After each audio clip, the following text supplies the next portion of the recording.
Et lirons le psaume 84. Le psaume 84. Au chef des chantres, sur la guitiche des fils de Corée. Que tes demeures sont aimables, Éternel des armées. Mon âme soupire et languit après les parvis de l'Éternel. Mon cœur et ma chair poussent des cris vers le Dieu vivant. Le passereau même trouve une maison et l'hirondelle un nid où elle dépose ses petits. Tes autels, Éternel des armées, mon roi et mon Dieu. Heureux ceux qui habitent ta maison, ils peuvent te célébrer encore. Heureux ceux qui placent en toi leur appui, ils trouvent dans leur cœur des chemins tout tracés. Lorsqu'ils traversent la vallée de Baca, ils la transforment en un lieu plein de sources, et la pluie la couvre aussi de bénédictions. Leur force augmente pendant la marche, et ils se présentent devant Dieu à Sion. Éternel, Dieu des armées, écoute ma prière, prête l'oreille, Dieu de Jacob. Toi qui es notre bouclier, vois, ô Dieu, et regarde la face de ton oint. Mieux vaut un jour dans tes parvis que 1000 ailleurs. Je préfère me tenir sur le seuil de la maison de mon Dieu plutôt que d'habiter sous les tentes de la méchanceté, car l'Éternel Dieu est un soleil et un bouclier. L'Éternel donne la grâce et la gloire. Il ne refuse aucun bien à ceux qui marchent dans l'intégrité. Éternel des armées, heureux l'homme qui se confie en toi. Amen. Nous avons parlé hier d'une forme de prière qui était la conversation avec Dieu. Nous en avons ici un modèle. La conversation avec Dieu. Ici, le psalmiste n'a rien à demander à Dieu. Il a obtenu, il sait, il a des désirs, il les exprime, mais il n'a ici aucun besoin particulier à présenter. Il n'attend aucun exaucement spécial, particulier devant intervenir maintenant dans le cours de son existence, devant une difficulté.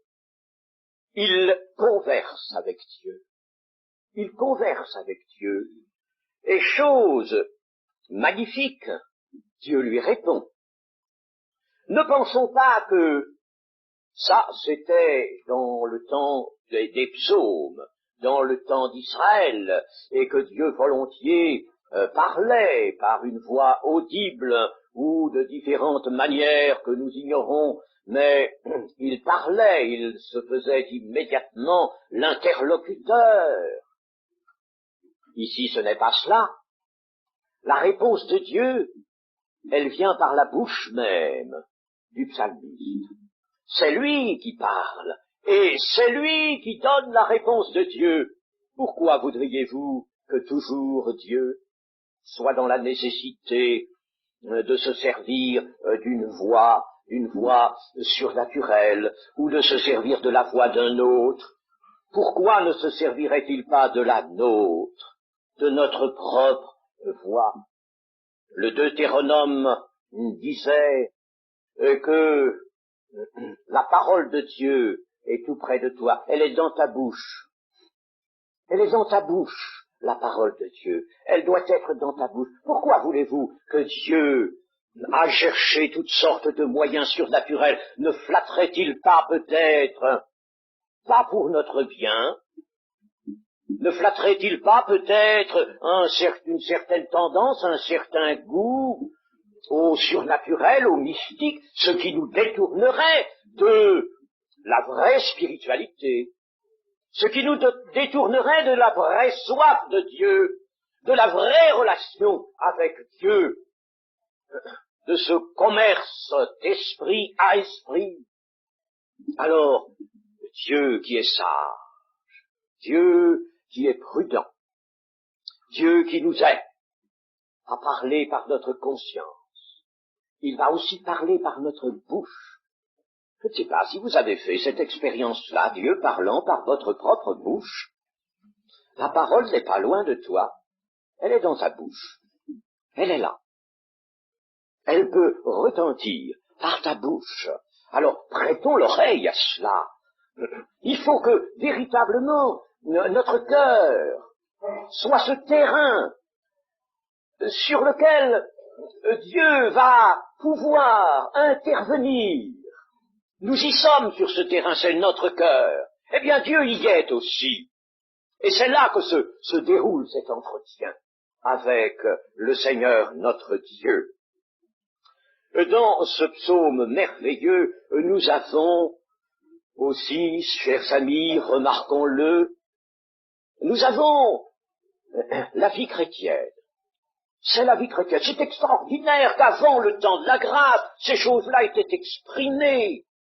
Elles étaient exprimées. Ce sont là, mes amis, des éléments spirituels du temps de la grâce, du temps de l'Église où nous sommes. Nous voyons trop les séparations en dispensation. On nous a peut-être trop seriné cela. Il est vrai qu'il y a eu des temps, il est vrai que les desseins de Dieu se sont accomplis par tranches que nous appelons les dispensations, c'est vrai, mais au-dessus de cela, Dieu appelait les cœurs les âmes. Les âmes. Nos amis, n'avons-nous pas trouvé dans les dispensations précédentes des âmes d'élite, des âmes merveilleuses? Magnifique. Pourquoi étaient-elles merveilleuses et pourquoi étaient-elles des âmes d'élite? Parce qu'elles s'étaient approchées de Dieu. Et quand Moïse avait vu celui qui était invisible, il était comme voyant celui qui est invisible. Il était comme voyant Abraham, voyant le jour de Christ. N'est-ce pas merveilleux cela? Ils étaient sortis déjà par leur esprit, sortis de leur temps, sortis des limitations, et déjà leur esprit avait pu parcourir les espaces et se réjouir de la cité de Dieu. Que des demeures sont aimables, éternelles des armées, tes demeures sont aimables. Nous pouvons constater que le Seigneur Jésus a beaucoup parlé en étroite relation avec l'Ancien Testament et notamment avec tout le psautier, avec les psaumes. Il a beaucoup parlé. Les demeures, rappelons-nous cela. Le Seigneur Jésus a prononcé cela. Il y a plusieurs demeures dans la maison de mon Père. Les demeures de Dieu. C'est extraordinaire, il faut le remarquer cela. Cela appartient à cette grande harmonie de la Sainte Écriture. Découvrons-la, cette harmonie. Moi, vous savez, je n'aime pas la démontrer par toutes sortes de preuves extérieures, comme on dit. Vous savez, quand on fait vraiment l'école à la manière de l'école du monde, à la manière dont on enseigne les connaissances du monde, cela pour la Bible, eh bien, moi, je dis qu'on est à côté des véritables voies d'enseignement de la parole de Dieu. Remarquons-le, mais lisons, mais que notre cœur se réchauffe, que notre cœur ressente. Et si notre cœur ressent, nous allons comprendre, nous allons nous-mêmes nous sentir véritablement envahis par ce même besoin qu'exprime ici le psalmiste. Mon âme soupire et languit après les parvis de l'Éternel. Tes demeures sont aimables. Qu'est-ce à dire? Tes demeures sont remplies de l'esprit, sont remplis de lumière, sont remplis de joie, sont remplis de vérité. Et tout cela, ce sont des délices qu'elles nous font goûter, tes demeures. Elles nous font goûter les délices. Si vous avez goûté que le Seigneur est bon, avez-vous goûté que le Seigneur est bon? Nous goûtons les délices de Dieu. Oh, mes amis, puissions-nous goûter autant que le psalmiste dans l'Église aujourd'hui, dans cette dispensation particulièrement spirituelle, cette dispensation qui est le dernier anneau avant la grande révélation des saints de Dieu, le dernier anneau, il n'y en aura pas d'autre. La dernière alliance, il y a eu 5 alliances, 5 grandes alliances, il n'y en aura pas d'autres. Après, c'est la venue. La venue, c'est la manifestation. C'en est fini de la préparation, c'est le royaume de Dieu. Nous sommes à la porte du royaume de Dieu. Mais, chose extraordinaire, le psalmiste ne ressentait-il pas plus que nous aujourd'hui? N'avait-il pas plus de cette science élevée, de cette science merveilleuse qui est la science du ciel? Mais le Seigneur Jésus nous a apporté la clé de la science. Chers amis, la clé de la science, elle est spirituelle. Il faut la découvrir, cette clé de la science, dans notre cœur. N'essayez pas de la découvrir par l'étude. Découvrez-la par la méditation, par la prière. Découvrez-la en vous approchant de Dieu, en vous avançant vers Dieu. La clé de la science. David avait une clé aussi. Pierre aussi a reçu une clé. Et nous avons cette clé de la science, cette clé qui nous permettra véritablement d'avancer et de nous trouver déjà dans les demeures de Dieu, les demeures qui sont aimables. Comment le psalmiste pouvait-il en parler s'il ne les avait point déjà abordées, ces demeures de Dieu? Je voudrais remarquer un détail ici au verset 3. Mon âme soupire et languit après les parvis de l'Éternel. Mon âme.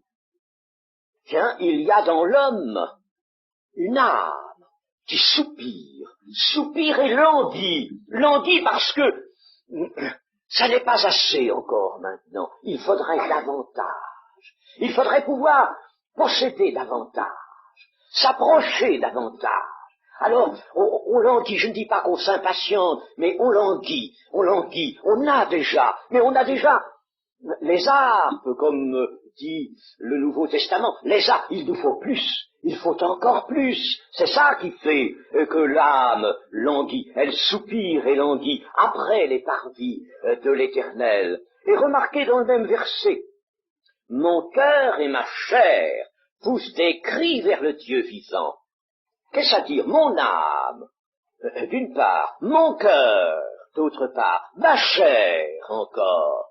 Mais est-ce qu'il n'y a pas là l'être tout entier, esprit, âme et corps? L'esprit ici est appelé cœur. Dans l'Ancien Testament, c'est un fait de traduction de l'hébreu qui veut que ce que dans le Nouveau Testament on appelle esprit soit appelé ici le cœur.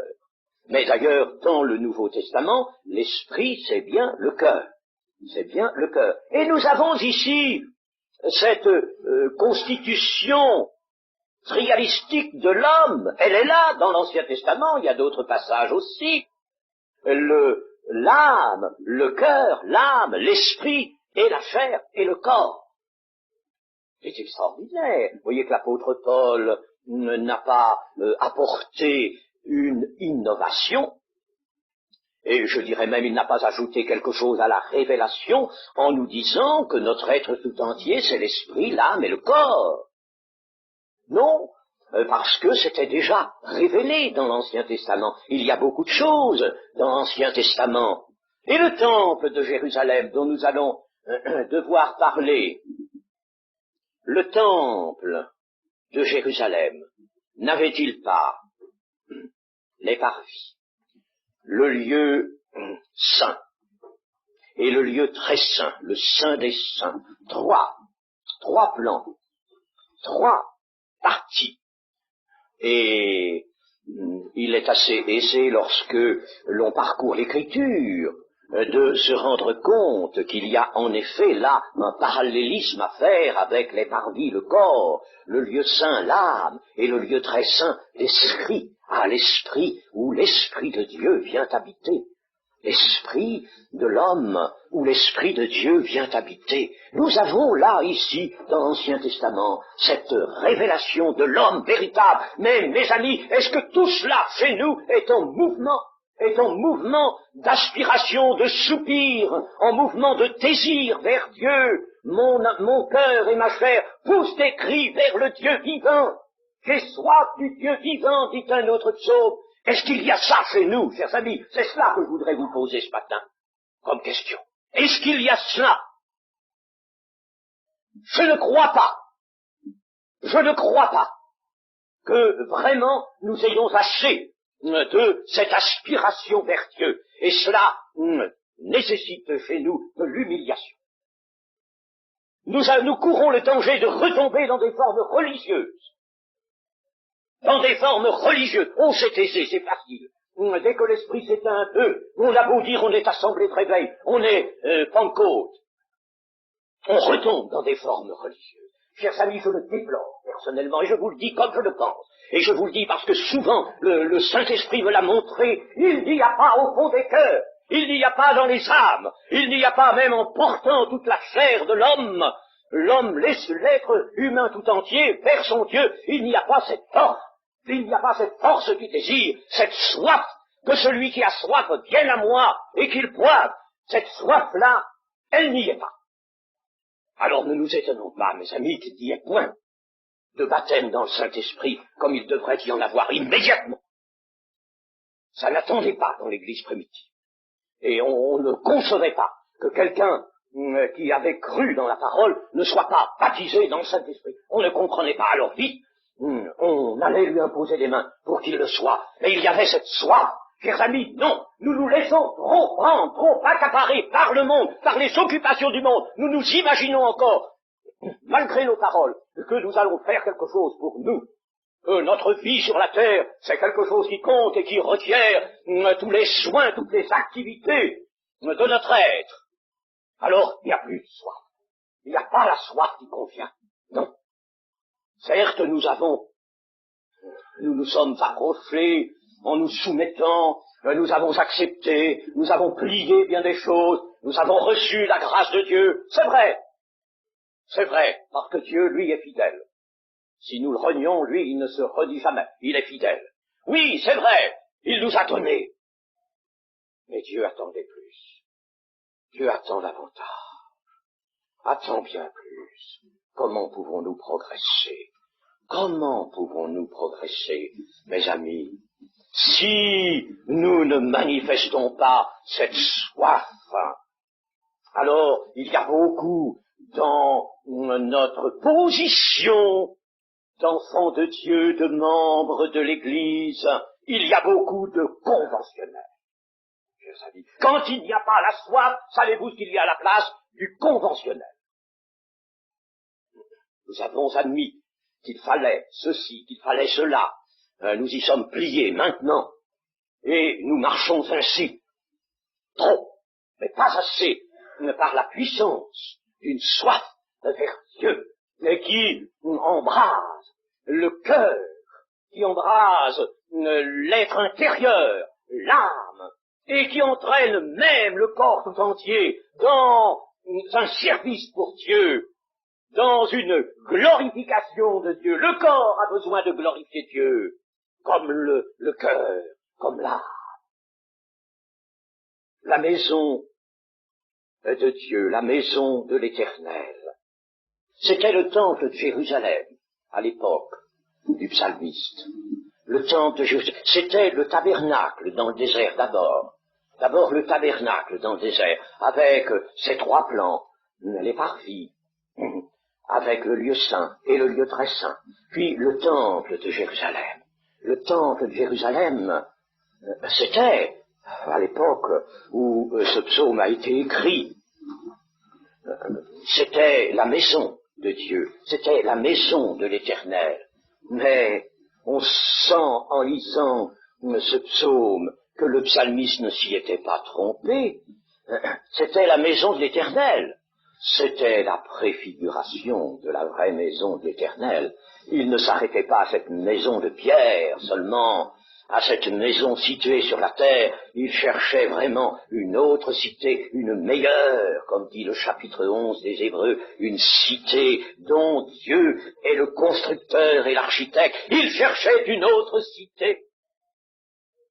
Il savait, il avait réalisé, il avait senti aux merveilles de l'Esprit de Dieu dans un cœur d'homme qui s'ouvre vraiment. Merveille! L'Esprit de Dieu veut faire en nous des merveilles, chers amis. Et pourquoi ces merveilles ne sont pas encore suffisamment apparentes, ne sont pas encore suffisamment ce que nous manifestons, ce dont nous témoignons aux yeux de tous, parce que notre soif n'est pas allumée comme il convient. C'était la maison de l'Éternel que ce temple de Jérusalem. N'est-ce une préfiguration? Celui qui était près de Dieu ne s'y trompait pas. Il y avait un autre temple, encore un autre temple à attendre. Et un homme dont le nom est ferme allait venir pour bâtir le temple de l'Éternel. J'ai montré que dans Zacharie, il y avait deux termes en hébreu d'employés. Le premier, c'était la maison de l'Éternel, Beth Yahvé. Et puis, ensuite, quand le prophète parle de cet homme dont le nom est ferme, qui bâtira la maison, le temple de l'Éternel. Dans la traduction, c'est toujours temple, mais là, c'est le sanctuaire royal. Le sanctuaire royal.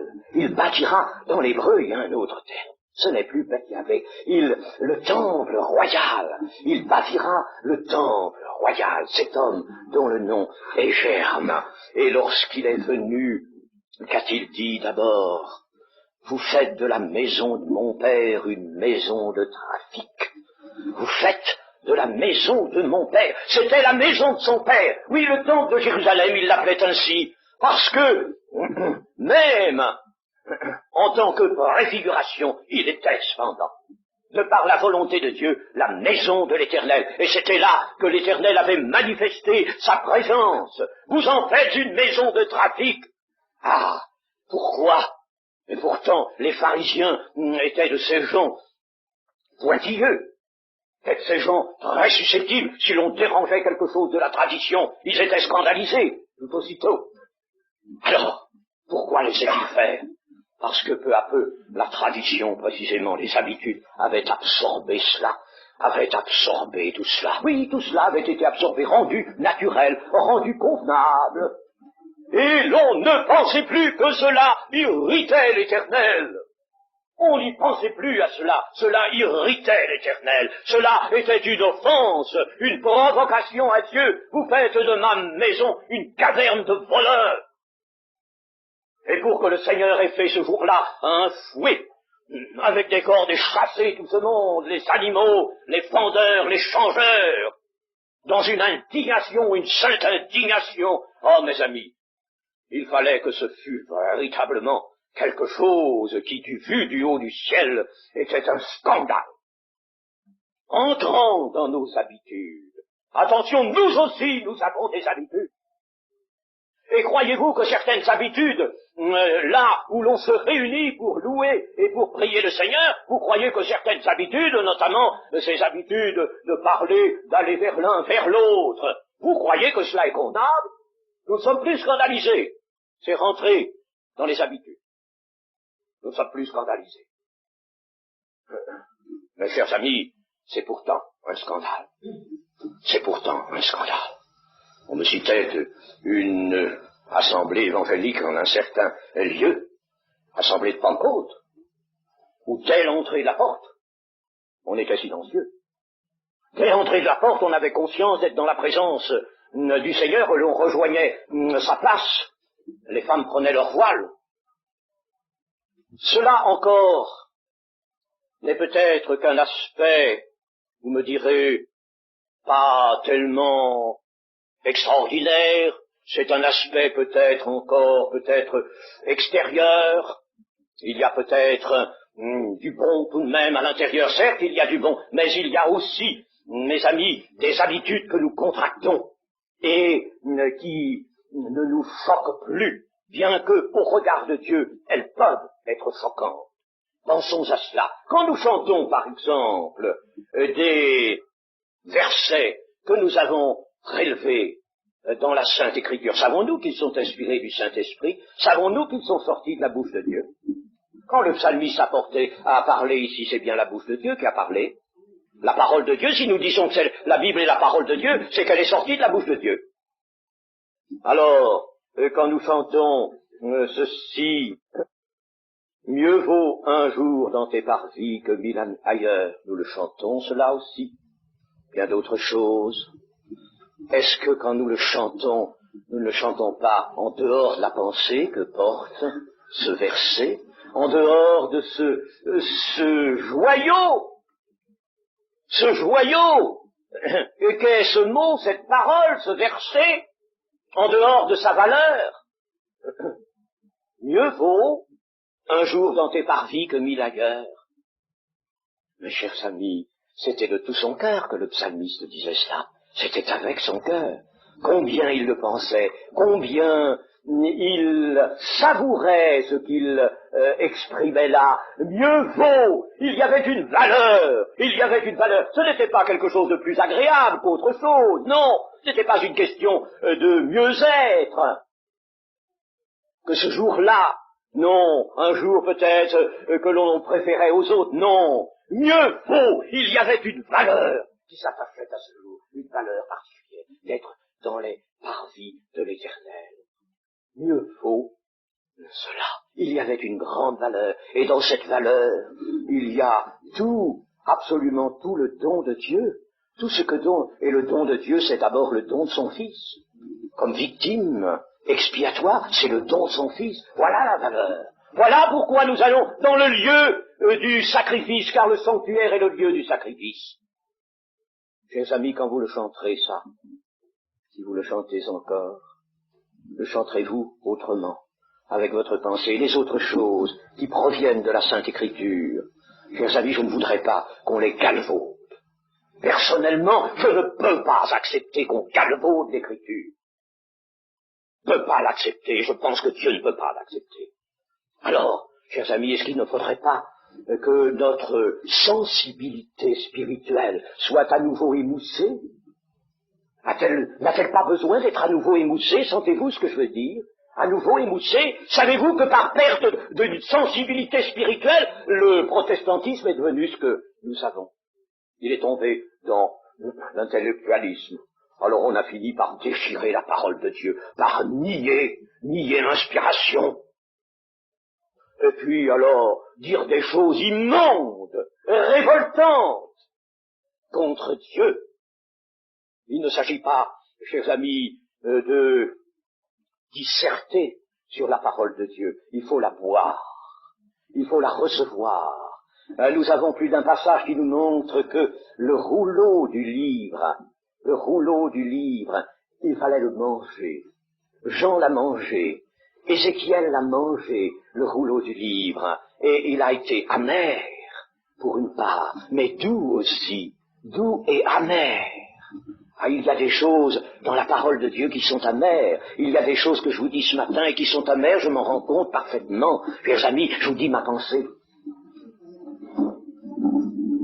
Parce que, chers amis, si je vous dis tout va bien, c'est parfait, c'est magnifique, ce que nous faisons c'est très bien, continuons comme ça, nous irons vers le pire. C'est pas ça qu'il faut dire à l'Église. Il faut dire à l'Église, tu as reçu. Tu as beaucoup reçu. Dieu te demandera beaucoup parce que tu as beaucoup reçu. Il te demandera davantage. Il te demandera davantage parce que tu as beaucoup reçu. Et tu dois aller en t'élevant, tu dois aller en progressant. Tu ne peux pas aller vers le bas, tu ne peux pas retomber dans ces ornières que au cours des siècles le christianisme a tracé, dans lesquelles il s'est enlisé abominablement. Tu ne peux pas recommencer ça. Vas-tu, toi, recommencer l'apostasie des autres? Toi, Église de Pentecôte, toi, Église qui te veut être l'Église du Dieu vivant, vas-tu recommencer cela? Ah, chers amis, c'est un langage, je vous le disais dernièrement, c'est un langage de prophète qu'il faut maintenant faire retentir devant l'Église. Et pour ma part, vous le voyez, ce n'est pas une critique que j'adresse à l'un, à l'autre, à personne de critique, mais, chers amis, ce que je vous dis, c'est qu'il faut que nous regardions mieux, c'est qu'il faut que nous sachions que Dieu a visité notre terre en nous donnant son Fils, en y répandant le sang précieux et merveilleux du juste et du véritable. Et que ce sang, c'est lui qui nous a lavés, non pas pour que nous gardions notre vieille nature et notre vieille manière de vivre, non pas pour que nous retombions dans les sentiers orduriers de la terre, mais au contraire, pour que nous soyons lavés, pour que nous soyons blanchis. Nous chantons blanc, plus blanc que la neige. Quand on chante ça, j'ai un tressaillement, chers amis. Je me dis, pourvu que ce soit vrai, vraiment, chez tous ceux qui chantent ça, blanc, plus blanc que de neige. Peut-on chanter ça si on a encore en soi des ténèbres? Ou si l'on n'est pas de ceux qui soupirent après Dieu pour qu'il nous débarrasse de nos ténèbres, depuis A jusqu'à Z, pour qu'il éclaire notre cœur, pour que notre cœur soit vraiment le temple du Saint-Esprit, et notre corps aussi est le temple du Saint-Esprit. Ah, chers amis, comme il faut élever notre pensée, comme il faut accorder chaque jour du temps à la méditation, à la parole de Dieu, comme il faut au monde laisser peu, le moins possible au monde, même quand nous sommes dans le monde, quand nous le parcourons pour nos activités, pour exercer notre profession, et cela est juste que nous l'exercions. Mais il faut que nous soyons de ceux, comme nous allons voir, qui prient sans cesse. Priez sans cesse. Priez sans cesse. Veillez. Veillez et priez. Priez sans cesse. Chers amis, si je suis celui qui parcourt ce monde, l'esprit vagabond, que va-t-il se passer? Oh, le monde est un traître.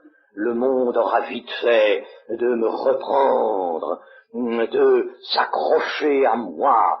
Il aura vite fait de ramener en moi toutes ces choses dont je n'ai plus voulu dans un moment véritablement de consécration à Dieu, quand j'ai prononcé mes vœux de baptême, quand ma conscience a voulu que mon baptême fût vraiment l'engagement avec Dieu d'une bonne conscience, alors là, dans ce moment-là, j'ai rejeté tout jusqu'au dernier grain de mon égoïsme. J'ai renoncé vraiment à moi. J'ai renoncé à tout. J'ai pris ma croix avec joie. Je me suis fait le porteur de croix.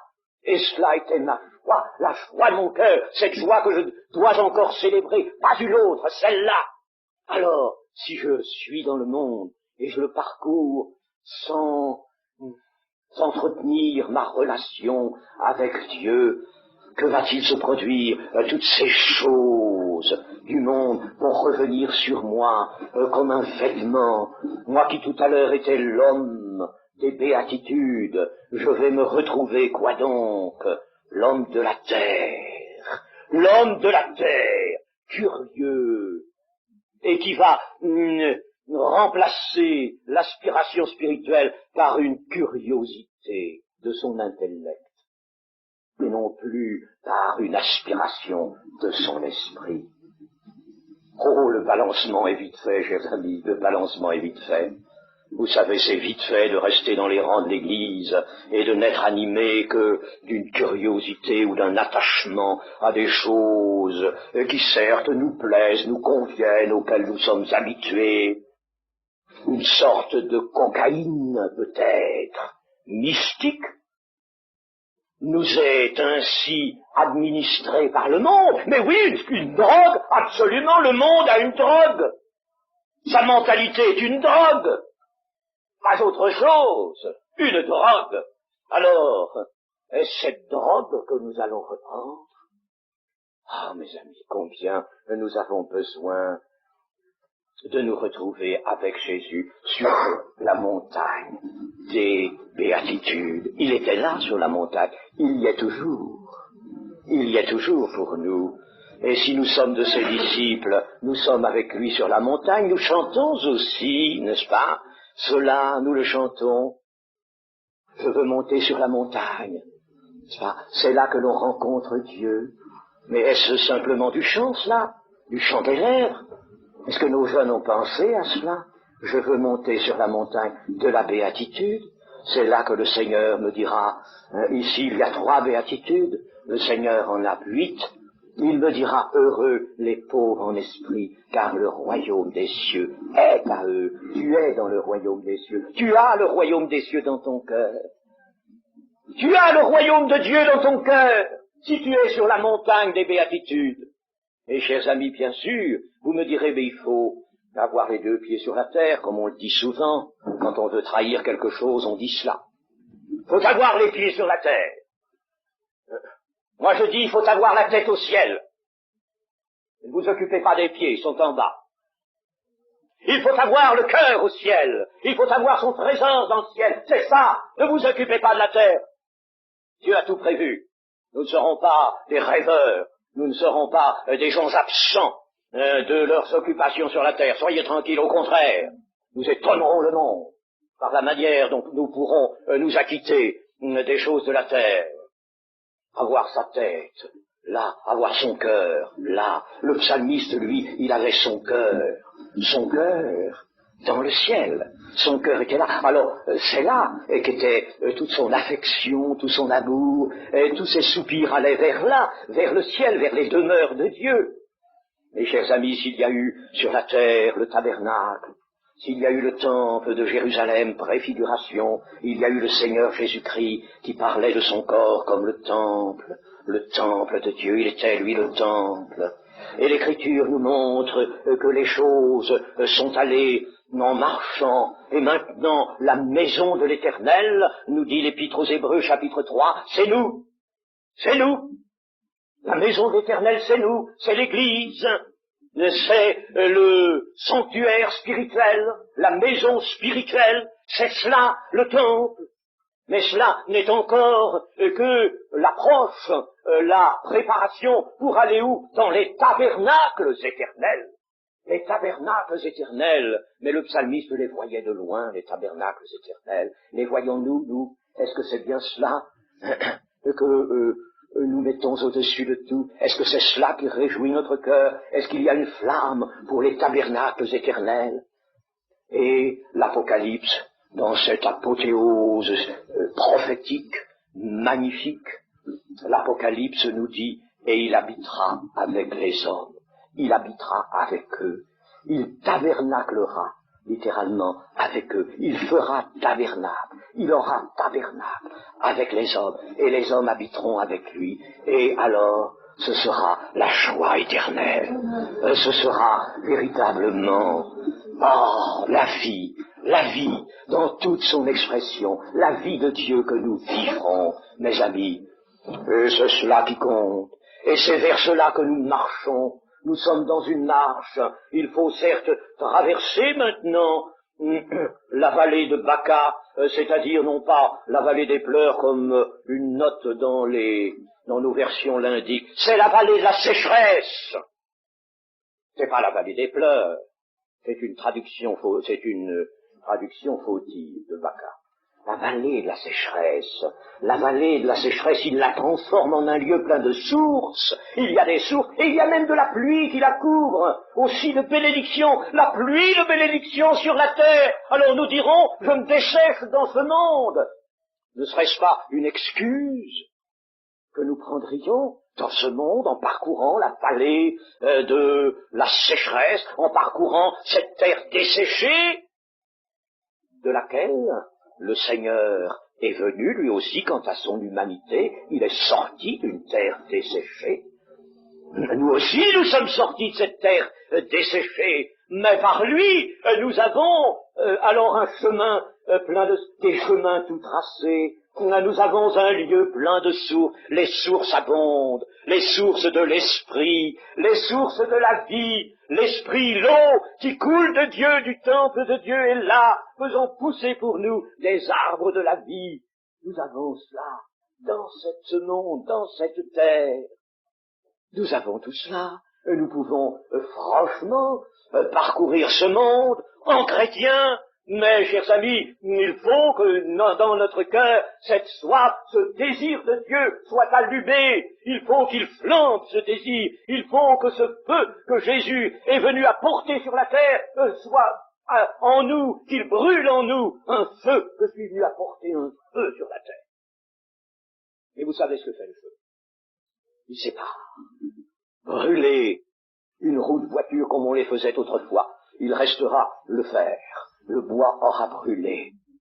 Tout ce qui était matériaux qui ne sont pas à conserver, tout cela, le feu l'a détruit, et le feu a laissé ce qui était vrai, ce qui est solide. Le feu en nous fait cela, il fait cette œuvre de séparation.